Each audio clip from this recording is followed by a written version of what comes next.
ನಮಸ್ಕಾರ ಸ್ನೇಹಿತರೆ, ಈ ವಿಡಿಯೋದಲ್ಲಿ ನಾವು ಕರ್ನಾಟಕ ವಿಧಾನ ಪರಿಷತ್ತಿನ ಶಾಸಕರ ಬಗ್ಗೆ ನೋಡ್ತಾ ಹೋಗೋಣ. ಕರ್ನಾಟಕ ವಿಧಾನ ಪರಿಷತ್ತು 75 ಸ್ಥಾನಗಳನ್ನು ಹೊಂದಿದ್ದು 25 ಜನರು ವಿಧಾನಸಭಾ ಸದಸ್ಯರಿಂದ ಆಯ್ಕೆಯಾಗ್ತಾರೆ. ಮತ್ತೆ 25 ಜನರು ಸ್ಥಳೀಯ ಸಂಸ್ಥೆಗಳಿಂದ ಆಯ್ಕೆಯಾಗ್ತಾರೆ. 7 ಜನ ಪದವೀಧರರ ಕ್ಷೇತ್ರಗಳಿಂದ ಮತ್ತೆ 7 ಜನ ಶಿಕ್ಷಕರ ಕ್ಷೇತ್ರದಿಂದ ಆಯ್ಕೆಯಾಗ್ತಾರೆ. ಹಾಗೂ 11 ಜನರನ್ನು ರಾಜ್ಯಪಾಲರು ನಾಮನಿರ್ದೇಶನದ ಮೂಲಕ ಆಯ್ಕೆ ಮಾಡ್ತಾರೆ. ಮೊದಲನೇದಾಗಿ ವಿಧಾನಸಭಾ ಸದಸ್ಯರಿಂದ ಆಯ್ಕೆಯಾದ ವಿಧಾನ ಪರಿಷತ್ತಿನ ಶಾಸಕರನ್ನು ನೋಡ್ತಾ ಹೋಗೋಣ. ಕಾಂಗ್ರೆಸ್ಸಿನ NS Bosaraju, Yathindra Siddaramaiah, K Govindaraj, A Vasanthakumar, Bilkis Banu, Ivan D'Souza, Jagadev Guttedar, M Nagaraju Yadav, K Abdul Jabbar, BK Hariprasad, K Nasir Ahmed, Thippannappa Kamakanur, Basanagouda Badarli, ಬಿಜೆಪಿಯಿಂದ CT Ravi, N Ravikumar, Marutirao Mule, S Keshavaprasad, Hemalatha Nayak, Chalavadi Narayanaswamy, Sunil Valyapure, MTB Nagaraj, Pratap Simha Nayak, JDSನಿಂದ TN ಜವರಾಯಿಗೌಡ, TI ಶರವಣ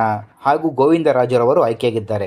MLAಗಳಿಂದ ಆಯ್ಕೆಯಾದ 25 ಶಾಸಕರಲ್ಲಿ ಕಾಂಗ್ರೆಸ್ಸಿಂದ 13 ಜನ, ಬಿಜೆಪಿಯಿಂದ 9 ಜನ ಹಾಗೂ JDSನಿಂದ 3 ಜನರು ಆಯ್ಕೆಯಾಗಿದ್ದಾರೆ. ಸ್ಥಳೀಯ ಸಂಸ್ಥೆಗಳಿಂದ ಶಾಸಕರನ್ನು ಆಯ್ಕೆ ಮಾಡಲು ಕರ್ನಾಟಕವು 20 MLC ಕ್ಷೇತ್ರಗಳನ್ನು ಹೊಂದಿದ್ದು ಅದರಲ್ಲಿ 5 ಕ್ಷೇತ್ರಗಳು ದ್ವಿಸದಸ್ಯ ಕ್ಷೇತ್ರಗಳಾಗಿವೆ. ಅಂದರೆ ಆ ಕ್ಷೇತ್ರಗಳಿಂದ 2 MLCಗಳು ಆಯ್ಕೆಯಾಗ್ತಾರೆ. ಬೀದರ್ನಲ್ಲಿ ಭೀಮರಾವ್ ಪಾಟೀಲ್, ಕಲಬುರಗಿ ಯಾದಗಿರದಲ್ಲಿ BG ಪಾಟೀಲ್, ಬಿಜಾಪುರ ಬಾಗಲಕೋಟೆಯಲ್ಲಿ ಸುನೀಲ್ ಗೌಡ ಪಾಟೀಲ್ ಹಾಗೂ PH ಪೂಜಾರ, ಬೆಳಗಾವಿಯಲ್ಲಿ ಚನ್ನರಾಜ ಹಟ್ಟಿಹೊಳಿ ಹಾಗೂ ಲಖನ್ ಜಾರಕಿಹೊಳಿ, ಉತ್ತರ ಕನ್ನಡದಲ್ಲಿ ಗಣಪತಿ ಉಳ್ವೇಕರ್, ಧಾರವಾಡ ಗದಗ ಹಾವೇರಿಯಲ್ಲಿ ಸಲೀಂ ಅಹಮದ್ ಹಾಗೂ ಪ್ರದೀಪ್ ಶೆಟ್ಟರ್, ರಾಯಚೂರು ಕೊಪ್ಪಳದಲ್ಲಿ ಶರಣಗೌಡ ಪಾಟೀಲ್, ಬಳ್ಳಾರಿ ವಿಜಯನಗರದಲ್ಲಿ MY ಸತೀಶ್, ಚಿತ್ರದುರ್ಗ ದಾವಣಗೆರೆಯಲ್ಲಿ KS ನವೀನ್, ಶಿವಮೊಗ್ಗದಲ್ಲಿ DS ಅರುಣ್, ದಕ್ಷಿಣ ಕನ್ನಡ ಉಡುಪಿಯಲ್ಲಿ ಕೋಟಾ ಶ್ರೀನಿವಾಸ್ ಪೂಜಾರಿ ಹಾಗೂ ಮಂಜುನಾಥ ಭಂಡಾರಿ, ಚಿಕ್ಕಮಗಳೂರಲ್ಲಿ MK ಪ್ರಾಣೇಶ್, ಹಾಸನದಲ್ಲಿ ಸೂರಜ್ ರೇವಣ್ಣ, ತುಮಕೂರಲ್ಲಿ R ರಾಜೇಂದ್ರ, ಮಂಡ್ಯದಲ್ಲಿ MG ಗೂಳಿಗೌಡ, ಬೆಂಗಳೂರು ನಗರದಲ್ಲಿ HS ಗೋಪಿನಾಥ್ ರೆಡ್ಡಿ, ಬೆಂಗಳೂರು ಗ್ರಾಮಾಂತರ ರಾಮನಗರದಲ್ಲಿ ಶಂಭುಲಿಂಗಯ್ಯ ರವಿ, ಕೋಲಾರ ಚಿಕ್ಕಬಳ್ಳಾಪುರದಲ್ಲಿ ಅನಿಲ್ ಕುಮಾರ್, ಕೊಡಗಿನಲ್ಲಿ ಸುಜಾ ಕುಶಾಲಪ್ಪ,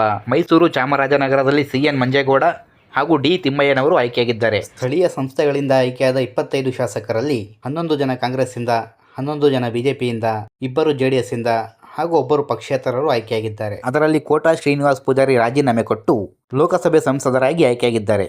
ಆ ಸ್ಥಾನಕ್ಕೆ ಉಪಚುನಾವಣೆ ನಡೆಯಬೇಕಾಗಿದೆ.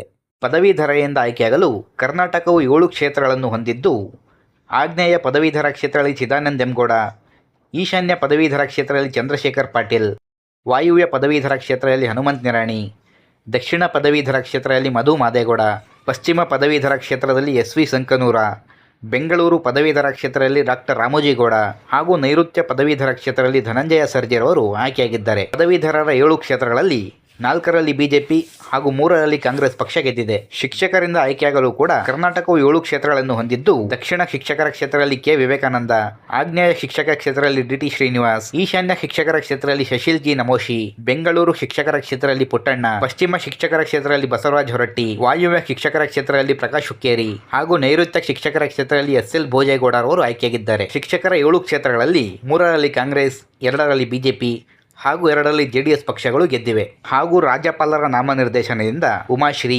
MR Sitaram, HP ಸುಧಾಮ್ದಾಸ್, Prakash Rathore, UB Venkatesh, CP Yogeshwar, H Vishwanath, Shantaram ಸಿದ್ದಿ, ಭಾರತಿ ಶೆಟ್ಟಿ, ತಲ್ವಾರ್ ಸಾಬಣ್ಣ ಹಾಗೂ KA ತಿಪ್ಪೇಸ್ವಾಮಿರವರು ಆಯ್ಕೆಯಾಗಿದ್ದಾರೆ. ನಾಮನಿರ್ದೇಶನವಾದವರಲ್ಲಿ ಕಾಂಗ್ರೆಸ್ಸಿಂದ 5 ಜನ, ಬಿಜೆಪಿಯಿಂದ 5 ಜನ ಹಾಗೂ JDSನಿಂದ 1 ಆಯ್ಕೆಯಾಗಿದ್ದಾರೆ. ಅದರಲ್ಲಿ CP ಯೋಗೇಶ್ವರ್ ರಾಜೀನಾಮೆ ಕೊಟ್ಟು MLA ಆಗಿದ್ದು ಪ್ರಕಾಶ್ ರಾಥೋಡ್, UB ವೆಂಕಟೇಶ್ ಹಾಗೂ KA ತಿಪ್ಪೇಸ್ವಾಮಿರವರ ಅವಧಿ ಮುಗಿದಿದೆ. ಆ 4 ಸ್ಥಾನಗಳು ಈಗ ಖಾಲಿ ಇದ್ದು ಭರ್ತಿ ಮಾಡಬೇಕಾಗಿದೆ. ಇನ್ನು ಪಕ್ಷವಾರು MLC ಸ್ಥಾನಗಳನ್ನು ನೋಡೋದಾದರೆ ಕಾಂಗ್ರೆಸ್ ಪಕ್ಷದಿಂದ ಒಟ್ಟು 35 ಜನರು ಆಯ್ಕೆಯಾಗಿದ್ದಾರೆ, ಬಿಜೆಪಿಯಿಂದ 31 ಜನರು ಆಯ್ಕೆಯಾಗಿದ್ದಾರೆ, JDSನಿಂದ 8 ಜನರು ಆಯ್ಕೆಯಾಗಿದ್ದಾರೆ ಹಾಗೂ ಒಬ್ಬ ಪಕ್ಷೇತರರು ಕೂಡ ಆಯ್ಕೆಯಾಗಿದ್ದಾರೆ.